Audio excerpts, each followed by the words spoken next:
Gen Z is challenging norms, questioning college, rethinking the workplace, guarding hard-earned dollars, and putting off milestones, but not for the reasons you might think.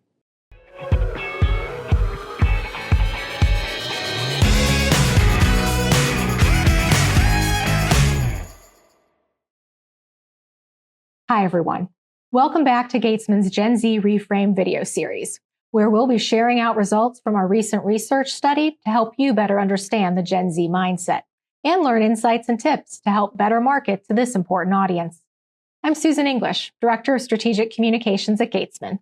And for this video, I'm excited to walk you through what we're calling the new American dream. The title of this section hints at the major shifts we're witnessing in how Gen Z defines success, with many of their future goals shifting away from what has historically been considered the norm. From higher ed to financial planning to life goals, Gen Z is departing from many norms and not afraid to carve its own path.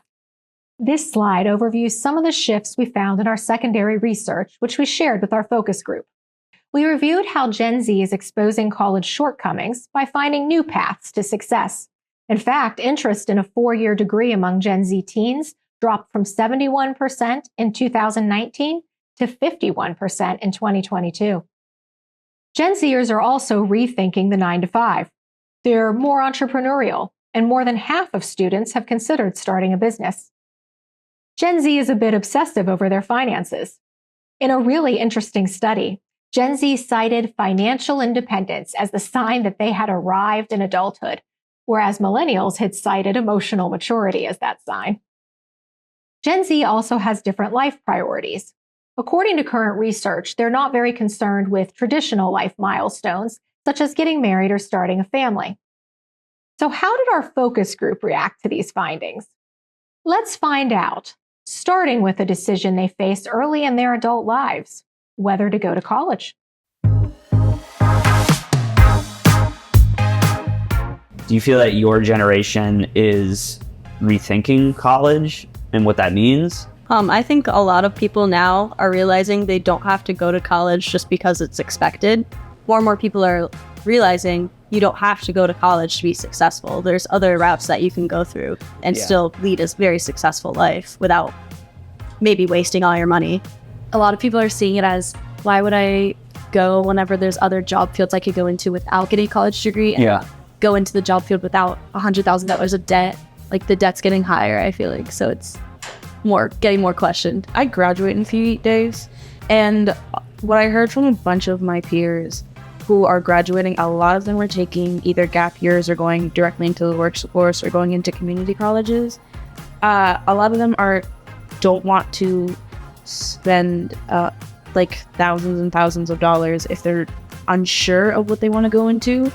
They want to find that first, or a lot of the colleges weren't offering scholarships that were enough for them to justify going and being unsure. So a lot of kids in my grade are either going into trades, community colleges, or just taking a gap year.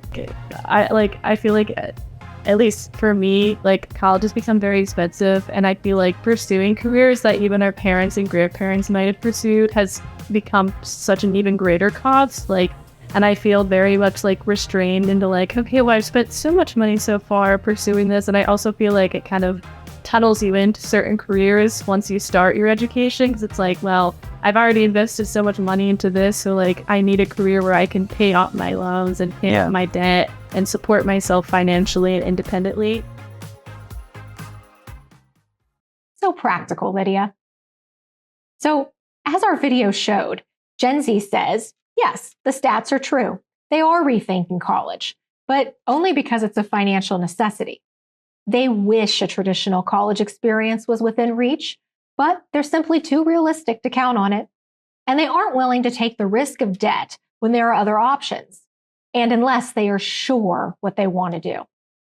And in the end, they're okay with an alternate path. Going to college isn't the default for them. All that said, they're still yearning for what they might miss out without college, and they do feel a bit shortchanged by the hand they've been dealt with the economy. So what does this mean for higher ed marketers? Most directly, Consider altering the product to reduce costs and increase value. For example, one focus group member recommended more shortcuts to graduate degrees. Communicate features that avoid lost dollars, such as the ease of changing majors or co-ops to make money while finding your passion.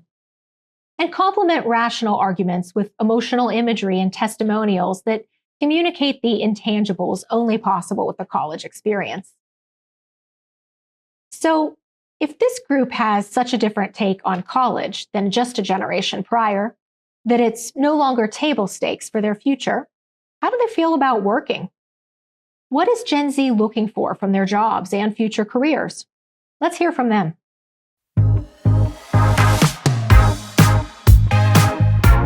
Seeing influencers on TikTok who aren't doing the typical 9 to 5, that makes you want to quit your job and go travel or something. I feel like that's a big part of our generation. Is there any misconceptions with the 9 to 5? Why are you terrified? I can't have the same thing every day.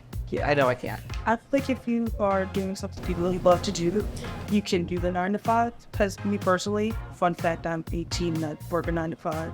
And at first I was scared to go into the office every single day, do the same thing, but I do what I really love, and it's always something different as well.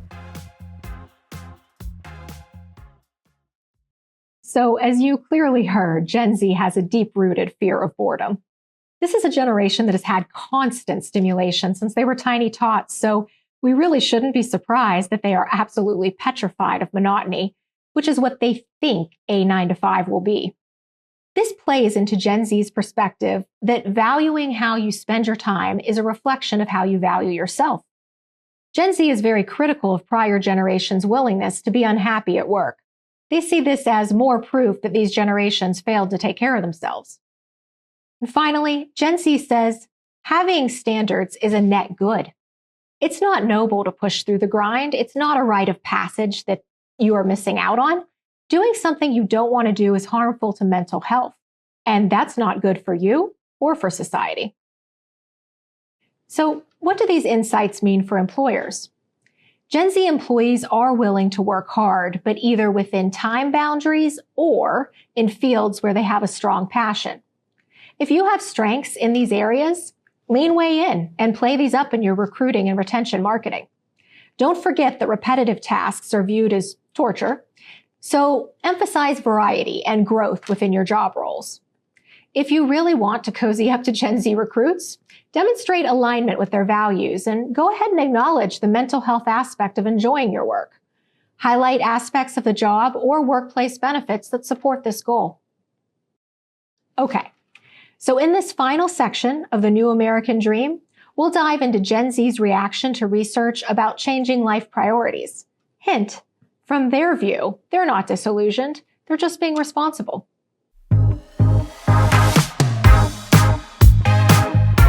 I feel like people do value their job and career now, but it doesn't mean that people don't care about having family or talking to their friends. I think it's just there was a lot more pressure on getting married earlier, younger before, and now there's less pressure, so it seems like career comes first, but it's not necessarily true. It's just kind of the norms now are oh, you have to get married when you're 18. It's just different. You have to be financially stable. Yeah. And you should want to give that financial stability to your family before to have obviously starting a family. So I feel like it's just that Gen Z is trying to find stability before jumping into weddings are expensive, marriage, kids, families.